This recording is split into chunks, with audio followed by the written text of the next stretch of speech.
Yeah, just a quick reminder for anyone that's watching this video down the road. We get together every day just for a few minutes. It's frankly all it takes for what I would call self-directed positive neuroplasticity to take place. We need to carve out intentionally, just like if we want to get physically fitter or whatever we want to get better at in life, we need to carve out some time and engage. And sometimes the challenge is we don't really see the results for a while, right? It takes some time to get to the place where you're sitting there going, oh, I've been doing this for a week or 10 days in a row. I'm starting to feel differently, right? So this is what we're doing here is very explicitly not just about intellectual learning, but it's very much about experiential, embodied practices. So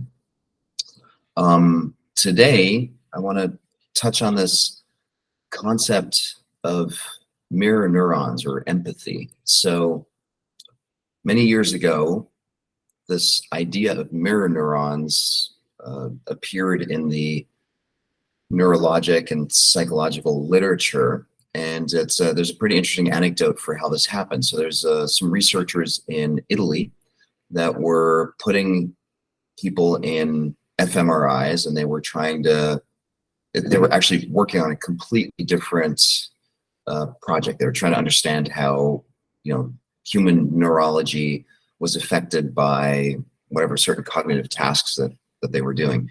And they noticed that while people were in the fMRIs and they were waiting for the actual test or the project to start, there were some folks in the some of the researchers were eating food. They were eating some nuts, or they were consuming something, and they noticed that the folks that were in the fMRIs started having different brain activity, and it was almost equivalent to as if the people in the fMRIs were actually anticipating or eating food themselves, right? So in other words, they're simply in the presence of another human being who's having a certain experience, in this case just around something really basic like eating food or eating some nuts, and they were noticing, oh my gosh, while they're just sitting there doing nothing, the fact that they're in the presence of other humans doing this having this specific experience,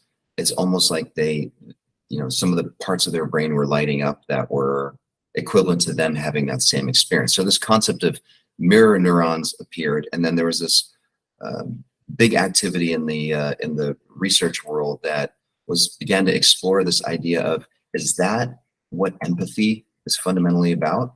So when I see another human being struggling or feeling happy or having a certain experience, we all know what this is like subjectively. We can feel it, right? It's almost like walking into the dentist's office, and sometimes you walk in there and you're like, man, there's something going on here. This feels like the air is thick with emotion or some kind of experience that people are having. You have no idea what the backstory is, but you can feel it, right? So we would call this fundamentally on a real, like at 100,000 feet, this is the foundation for what empathy is.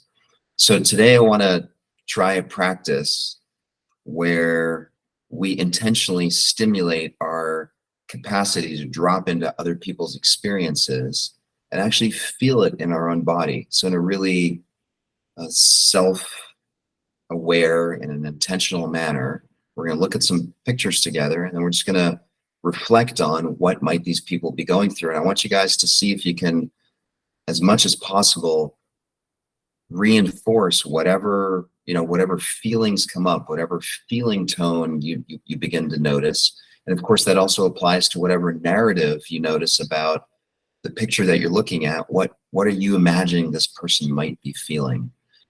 And the truth is, we have no idea what they're actually feeling or what the context was, and that's not the point. The point is us taking some time to drop into a place where we are intentionally activating this part of ourselves that can experience or feel with another human being, and just be really present and conscious for that. So unlike most of the other meditations or practices that we do, this is eyes open. And yeah, I'll guide you. I'll make some suggestions or guide you through it a little bit, but just know that the main idea is I want you to see if you can really tap into a level of self-awareness about what are the thoughts, what are the memories, what's the inner narrative that's being conjured up by my having this visual experience in this moment. Yeah, so, and just know that that's, activating this thing called mirror neurons. So right into this is this idea of loving kindness. So what we're doing here is we're cultivating a sense of connectedness to other human beings simply by, in this case, looking at a photograph. But obviously, when this session is done and you go back out into the real world, you're going to be coming into contact with all kinds of human beings, and you're going to feel certain things about them.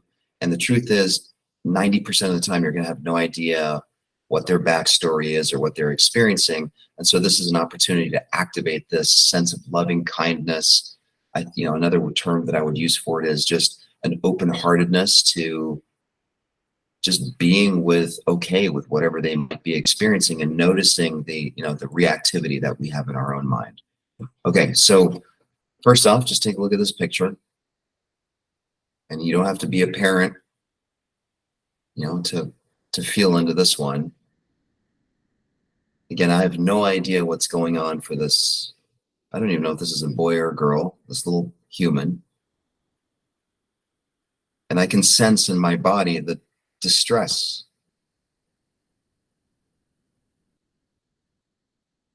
And I also notice in my mind, I have an idea of what might be going on based on my own past experiences. I have kids. I've been to the beach with them before. This looks like it might be a birthday party and something's going awry for this little person. And the point is not to actually need all the data to understand, what exactly happened and is this appropriate, or is this, is what this little person is reacting to, like, does it make sense to me? That's not the point. The point is that I can feel in my body, and I want you guys to notice, like, where in your body do you feel the tears and the anguish and the distress of this little person? And just notice that.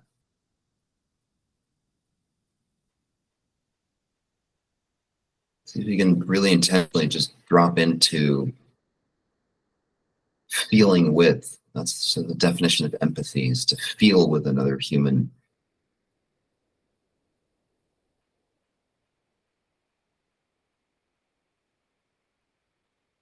Let's move on to another one. So looking at this guy, I don't know his name. I don't know where he lives. I don't even know what just happened, but I can see in his eyes, our neurology is so sensitive as human beings. We have the ability to pick up on the fact that this guy is feeling pretty happy. I'd say there's a sense of joy that he's exuding or embodying. And see if just for a moment you can look in his eyes or just notice what's going on for him. And without any of the context or the data, drop into a place of feeling with.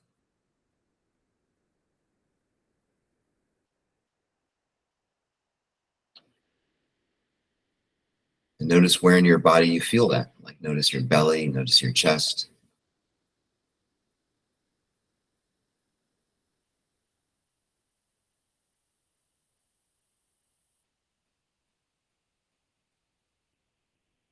We'll move on to another one. Just notice how that shifts, how the sensations in your body and maybe even the story or the thoughts in your mind have shifted when you look at this human being.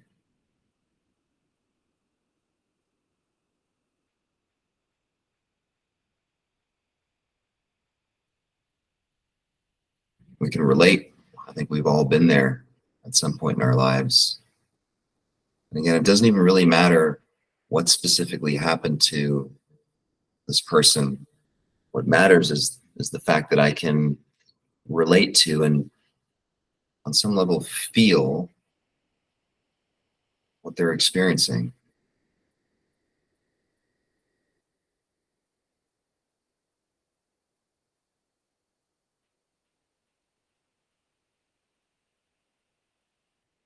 Just look at their eyes.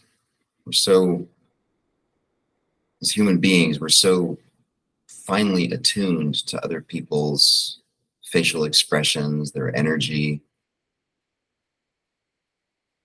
And again, it's an opportunity to really open up our heart, open up our mind.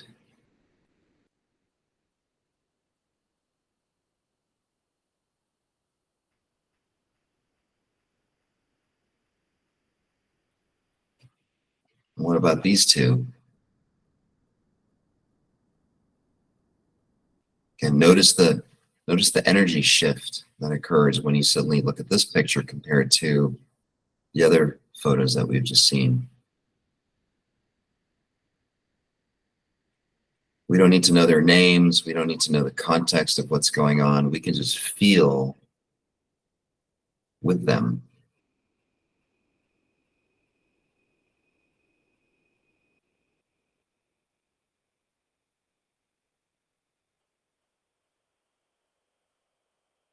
Maybe we feel a sense of sympathetic joy would be the term for that.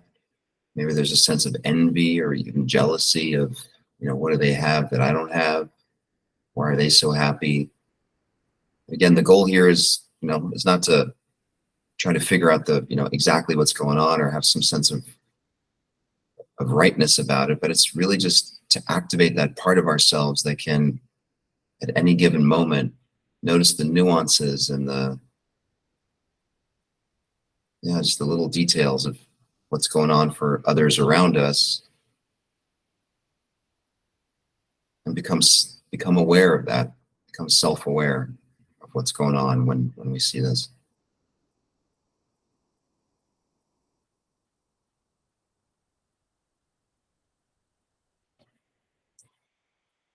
Let's go back and starting here, this little person.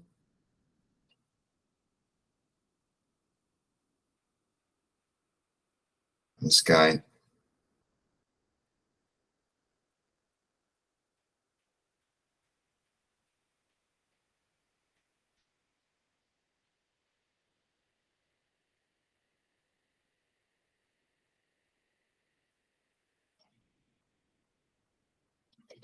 Yeah, this is my invitation today to, as you head into the weekend, to connect with that part of you that has the ability to really be aware of how other people's energy, other people's facial expressions, how it impacts you. Sometimes we can feel frustrated, we can feel annoyed, feel angry.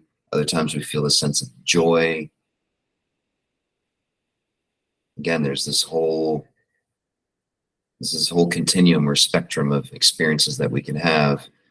And there's something about meeting all of these different experiences from a place of open-heartedness and kindness. And I think the key word here is sympathetic joy.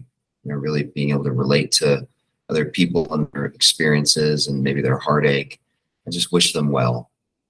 It just feels really good to do that. All right, my friends, that's it for today. Monday we'll do at noon. We'll do mindfulness Mondays. I hope this was helpful or activated something in you. I'll stick around for a few more minutes if you want to connect. Otherwise, I wish you a great weekend and see you hopefully on Monday at noon. Take care.